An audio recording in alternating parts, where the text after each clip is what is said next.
Hey y'all, iRick Sky here, and I want to post a follow-up review after using Echo Studio and Echo Sub for a few days. Now my configuration, and you can expand this video's description and then click the link there to find where to order the Echo Studios, the Echo Sub, and also I've got a link to a setup tutorial for how to configure Echo Studio and Echo Sub for a home theater. So you can check out my separate tutorial video on that. But within this video, I'm just going to tell you my opinions and lessons learned after using my Echo Studio for a few days. So first of all, you can see I've got an Echo Studio here, and then on the other side of the TV, I've got an Echo Studio there. Obviously behind the TV, since this is not a Fire TV built in, I have a Fire TV Stick 4K. And you gotta keep in mind, check the requirements, expand this video's description, click the link there. But at the time of posting this video, you've got to have a Fire Stick 4K or a Fire, what do they call it? The Fire TV Cube. So, and I think the Fire TV editions may work, but you know, check the link within this video's description for current specs. So my setup, and you can check out my video where I set it up step by step within the app. But I've got Echo Studio on the right side of the TV. I've got another Echo Studio on the left side of the TV.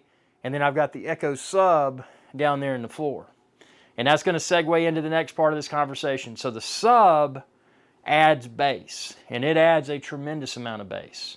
These already have bass. These both have a subwoofer built in. So you may find that just the two Echo Studios may be more than sufficient for your space. Speaking of your space, where I'm standing, I've got about 2 footsteps, and now I'm at the foot of my bed. And the head of the bed is against the wall. So this is a small space. So with that being said, when I've got an Echo Studio here and an Echo Studio there, the Echo Studios alone more than fill the room with audio. But when I added the Sub, the Echo Sub, obviously the Echo Sub, when you're watching action movies, stuff blowing up, that sort of thing, it adds a ton of bass and adds enhanced realism. But it's a ton of bass. And you can tune the bass. You can decrease the amount of bass within the app, the A-word app. Not going to say the A-word because it may wake up your A-word devices. But you can adjust the bass. But even after adjusting the bass, I found that with the Echo Sub, there's still a tremendous amount of bass. I played with Echo Sub placement. I placed Echo Sub on the floor on that side of the TV. I placed Echo Sub on the floor on that side of the TV. I placed Echo Sub back beside the headboard of my bed. Regardless of where I place the Echo Sub, what I found is that it added a tremendous amount of bass. And you may like that. I mean, it adds very good bass, and you really feel the movie that you're watching. But with that being said, I also found that with the Echo Sub, regardless of where I placed it, with certain things, you know, maybe I'm watching some sort of vlog on YouTube or something. When I'm watching that sort of content, I think that the spoken parts sound better with Echo Studio alone without the Sub. Not that the Sub distorts the audio, but the bass, and I'm not an audio engineer or anything, so I may not speak completely intelligently about this, but if I watch a YouTube vlog style video and I've got the Sub, I found that it often makes the spoken parts harder to hear unless I turn the volume up. And then when I turn the volume up, I've got a tremendous amount of bass, and it can, you know, if you don't want a television in your place to be too loud, you may find that the Echo Sub adds too much bass. But in a larger room, the Echo Sub is probably necessary because even though each Echo Studio has a subwoofer built in, you'll probably find that the bass from the Echo Studio subwoofer is good, but it's not just boom, boom, thump, thump, thump. It's a matter of what you want. You know, what are your needs when it comes to a home theater audio solution? So with that being said, my recommendation is to get, and again, the way I'm set up, I don't have the TV wall mounted, so I don't have the ability to place an Echo Studio in the middle, because if I did, it would cover up part of the screen. But if you had a wall mounted TV, what you may want to do, especially if you've got a smaller room, you may just want to get one Echo Studio to start out and place it in the middle. See how it sounds. You may find that, hey, I want more bass. I want stronger audio. In that scenario, maybe you buy a second Echo Studio.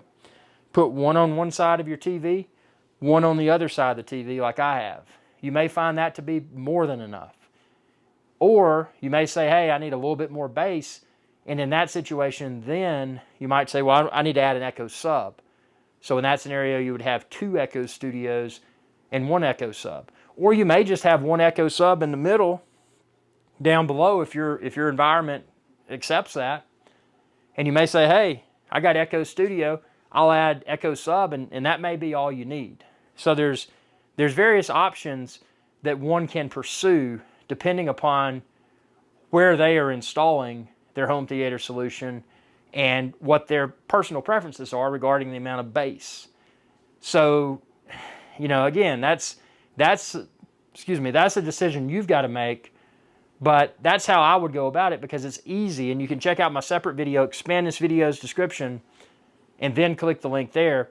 You can find my separate video where I demonstrate step by step within the A word.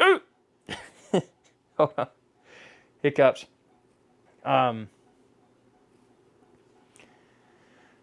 Let's try that again. Within the A Word app, where you can go in and create a home theater speaker group. So my home theater speaker group, within the A Word app, if you watch my tutorial, you'll see that I add both of the Echo Studios in 1 Echo sub. But if you needed to go back and said, hey, you know, I got the sub, but I don't want it, it's easy to take out. Likewise, if you add 1 Echo Studio, 2 Echo Studios, and then decide, hey, I want to add a sub later, it's easy to go in and edit that home theater group and add the sub.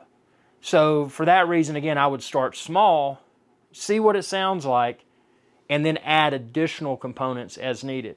Now, at the time of filming this video, and this could change, at the time of filming this video, the maximum number of speakers would be the 2 Echo Studios and then the 1 Echo sub. So that's 2 Echo Studios, that's 3 total. So 2 Echo Studios and 1 subwoofer.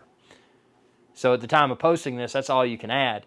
But I think if you added all of that, I think you're going to find the bass and everything to be more than acceptable. It's really blown my mind, and the quality of audio, especially just having these 2 Echo Studios in the front and being in the back. I mean, you still get the effect with you know, surround sound type content where it sounds like stuff's flying all around you. It's incredible. I mean, I like it better than my old 5.1 surround sound in another room where I have speakers in the ceiling and all of that. I mean, this stuff sounds great. Amazon has really knocked it out of the park with the Echo Studios. So with that being said, tell me what you think within the comment section below. And again, if you're looking to order any or all of this equipment, or maybe you're just researching, expand this video's description and then click the link there to find where to order it all online. And also there you can find my link to my tutorial that I created for how to configure Echo Studio home theater. So thanks for your viewership. Be sure to subscribe. And when you do, ring that bell icon to be notified whenever I post another video. Y'all have a good day. Hey y'all, Captain Irix Guy here. I hope y'all enjoyed this video. If you did, please be sure to subscribe. It's youtube.com/Irix Guy. And ring that bell icon when you do to be notified whenever I post another video. Thanks for your viewership, and y'all have a good day.